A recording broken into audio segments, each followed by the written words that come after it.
नाज़रीन, कंदकोट में अहम ख़बर है जो असां शेयर कयूं पिया। Kandhkot fast micro finance bank जा 5 मुलाज़िम मुबैना तौर लापता थी विया आहिनि। वारसनि पारां अगवा जो शक ज़ाहिर कयो वियो आहे।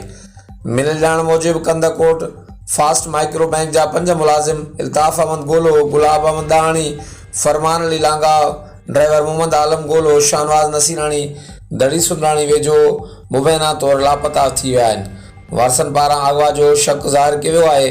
वारसनि मूजिबि 5 कलाकनि खां खांस जा मोबाइल फ़ोन नंबर बंदि अचनि पिया। असांखे शक आहे त हू धाड़ियलनि जे वर चढ़ी विया आहिनि। बैंक जे लापता मुलाज़िमनि जे वारसनि एसएसपी कश्मीर कंदकोट खां वाक़े जो नोटिस वठण जो मुतालबो कयो आहे।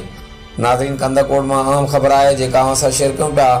Kandhkot fast micro finance bank जा 5 मुलाज़िम मुबैना तौर लापता थी विया आहिनि, जॾहिं त वारसनि पारां अगवा जो शक ज़ाहिर कयो वियो आहे। हर वक़्तु आगाहण लाइ ॾिसंदा रहो JTN वेब न्यूज़ कंदकोट।